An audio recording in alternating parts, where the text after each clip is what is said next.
Dialogue చెప్పు ఒకసారి మళ్ళీ ఏమన్నాడు మళ్ళా చెప్పు పూర్తి డైలాగ్ చెప్పాలా పూర్తి డైలాగ్ చెప్పది ఏంది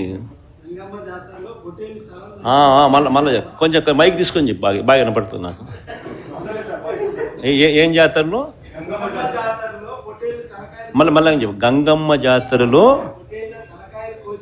పొట్టేళ్ల తలకాయలు కోసినట్టు రప్ప రప్ప రప్ప రప్ప రపా రపా రపా రపా నరికేస్తాం. అది ఒక పోస్టరా? అదే సినిమా డైలాగ్ అనుకుంటా స్వామి. Yeah cinema dialogue? Pushpa 2 sir. Pushpa cinema dialogue అది. మరి నువ్వే చెప్తున్నావు స్వామి. అంటే ఇప్పుడు పుష్ప సినిమా డైలాగులు పెట్టినా కూడా తప్పేనా? అసలు డెమోక్రసీలో ఉన్నామా డెమోక్రసీలో లేమా స్వామి మనం? ఇది నాకు అర్థం కాదన్నా. అంటే పుష్ప సినిమా డైలాగులు పెట్టినా తప్పే, పుష్ప ఫోటోలు పెట్టినా తప్పే, గడ్డ మిట్టనే తప్పే, గడ్డ మిట్టనే తప్పే. ఏంది స్వామి ఇది? ఏ ప్రపంచంలో ఉన్నాము? ఇదంతా డెమోక్రసీలో ఉన్నామా డెమోక్రసీలో లేమా? సార్ ఆ పోస్టర్ పట్టుకున్న అతను కూడా టీడీపీ కుర్రాడు సార్. అంతకుముందు టీడీపీ నాయకుడితో కలిసి దిగిన ఫోటోలు కూడా బయటకు వచ్చాయి. అతను టీడీపీ కార్యకర్త, టీడీపీ సంబంధించిన మెంబర్షిప్ కార్డు కూడా ఉంది అతని. కానీ అతను మీ పార్టీ సంబంధించిన వ్యక్తిగా ఆ మనిషికి టీడీపీతో ఇంత ముందు గతంలో తిరిగిన ఫోటోలు కూడా ఉన్నాయా? మెంబర్షిప్ కూడా ఉంది సార్. మెంబర్షిప్ కూడా ఉంది సార్. ఆ టీడీపీ సభ్యుడు కూడా మెంబర్షిప్ కూడా ఉన్నాడా? అంటే దాని అర్థం వీళ్ళే పెట్టించినారా? పెదకూరపాడు నియోజకవర్గం సార్. ఓ టీడీపీ సభ్యత్వం కూడా ఉందా మరి? మనది బాగా చూడండి అబ్బా. అయితే సభ్యత్వం కూడా ఉందంట. మళ్ళీ ఏదైతేనేం లే పాపం లే పాపం. మనం అయినా కానీ ఏదో మారినాడు అనుకుందాంలే, సంతోషపడదాం. సార్ ఇందాక మీరు ఒక జీవో ఎక్స్ప్లెయిన్ చేశారు. టీడీపీ సింపథైజర్ కూడా చంద్రబాబు నాయుడు మీద కోపంతో మారినాడు అని చెప్పి సంతోషపడదాం. మారి టీడీపీని రపా కోసేస్తానని కూడా అంటున్నాడని కూడా సంతోషపడదాం. నిజంగానే బాధ ఉంటుందేమో కదా వాళ్ళకు కూడా. అన్ని పథకాలు ఎగరగొడతా ఉన్నాడు, అన్ని అబద్ధాలు అయిపోయినాయి, ఫీజు రీయింబర్స్మెంట్ లేవు, ఆరోగ్యశ్రీ లేదు, రైతులకు పెట్టుబడి సహాయం రావడం లేదు, పెట్టుబడి గిట్టుబాటు ధరలు రావడం లేదు, మరో పక్క అబద్ధాలు మోసాలతో సూపర్ 6లు లేవు, సూపర్ 7లు లేవు. మరి ఆయన బతుకులు చిన్నాభిన్నం అయిపోయిన పరిస్థితుల్లో ఆయనలో మార్పు వచ్చిందేమో. వచ్చి ఆయన కూడా టీడీపీ యాక్టివ్ మెంబర్ అయినా కూడా వైసీపీలోకి తాను చేరి టీడీపీ వాళ్ళ ఫోటోను, టీడీపీ వాళ్ళ మీద ఆయన ఆక్రోశం చూపిస్తూ ఏమన్నాడు? ఏ జాతరలో? గంగమ్మ జాతరలో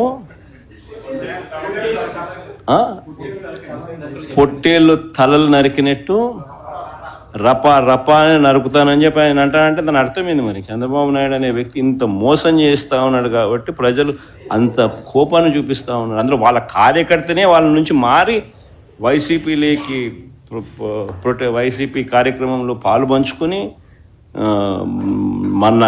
మన అభిమానస్తుడై నెక్స్ట్ టీడీపీ ప్రభుత్వంలో టీడీపీ వాళ్ళను రపా ఏం జాతరలోది? గంగమ్మ జాతరలో ఏం పొట్టేలు తల నరికినట్ట రపా నరుకుతాను. మంచిది కదా.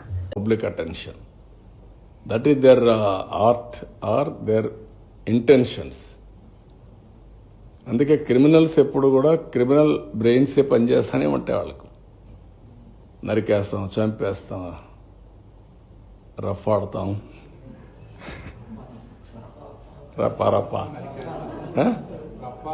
రఫా నరికేస్తాం. లేదంటే గంగ జాతరలో బలి ఇచ్చేస్తాం. ఒక గంగమ్మ జాతర కాదు, గంగమ్మ ఎవ్రీవేర్ ఉంటుంది, తిరుపతే కాదు. ఆ గంగమ్మ జాతరలో పొట్టేళ్లు నరకడం అలవాటు. ఏ ఊరికి ఆ ఊరు ఇది ఇస్తారు, బలిస్తారు, పశువులు బలిస్తూ ఉంటారు. అది ఇప్పుడు మాట్లాడే పరిస్థితి. ఊర్లో గ్రామ దేవతలు కూడా ఇచ్చేవాళ్ళు ఒకప్పుడు. ఒక ఊర్లో గ్రామ దేవత ఉంటే శక్తిని బట్టి ఒక పొట్టేల్ని బలిచ్చేవాళ్ళు. అప్పుడు అది పెద్ద ఫంక్షన్ చేసేవాళ్ళు ఊర్లలో. మేము చిన్నప్పుడంతా చూసాం.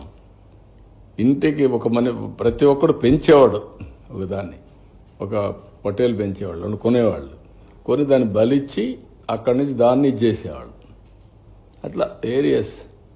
మీరు కనుక ఇలా అలాగే ప్రత్యేకించి రోడ్ల మీదకి వచ్చి బ్యానర్లు పట్టుకొని గొంతుకులు కూసేస్తాం. సినిమాలు చెప్పడానికి చాలా బాగుంటాయి ఇవి. నేను సినిమాల నుంచి వచ్చిన వాడిని. సినిమాలు చెప్పడానికి చాలా బాగుంటాయి, నిజ జీవితంలో ఇవి నమ్మి మోసపోకండి. కాలు మాలి మక్కిలు ఎరకొట్టి కింద కూర్చోబెడతాం, జాగ్రత్త. పిచ్చి వేషాలు వేయకండి ఎవరు కూడా. ఇవి సరదాగా ఉండే విషయాలు కాదు ఇవి. శాంతి భద్రతలను ఏమాత్రం క్షీణిస్తే చిన్నపాటిది కూడా సహించం, మీకు బలంగా తెలియజేస్తాం ప్రజలందరికీ కూడా. పిచ్చి పిచ్చి మాటలు మాట్లాడకండి ఎవరు. సరదాగా లేం మేము ఇక్కడ.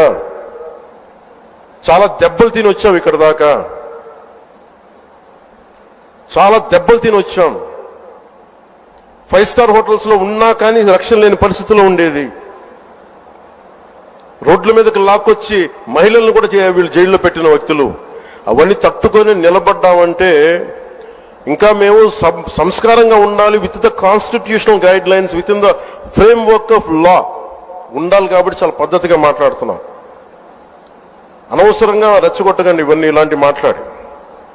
నేను తమిళనాడు సభలో కూడా చెప్పాను. అదేంటంటే సాధు మిరండాలు కాడు కొడలాదంటే సజ్జనుడు కోపం వస్తే అడవి కూడా ఆపలేదనేది. అలాగే మాది మంచి ప్రభుత్వం. నారా చంద్రబాబు గారి నాయకత్వంలో ఉన్న కూటమి ప్రభుత్వం మంచి ప్రభుత్వం, మెతక ప్రభుత్వం కాదు. ఇది సమర్థవంతమైన ప్రభుత్వం, అభివృద్ధి చేసే ప్రభుత్వం, కానీ మెతక ప్రభుత్వం కాదు. ఇది పిచ్చి వేషాలు వేసే తొక్కి నారా తీస్తాం, గుర్తుపెట్టుకోండి. ఇది సంస్కారం కాకపోయి, ఇది సభకు కరెక్ట్ కాకపోయినా చెప్తున్నాను ఇది.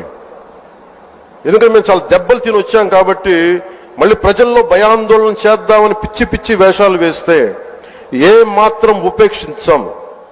అధికారులకు కూడా మేము అదే అప్పీల్ చేస్తున్నాం. మీరు దయచేసి any anti constitutional, any anti government, please kindly take care and make sure you implement the law.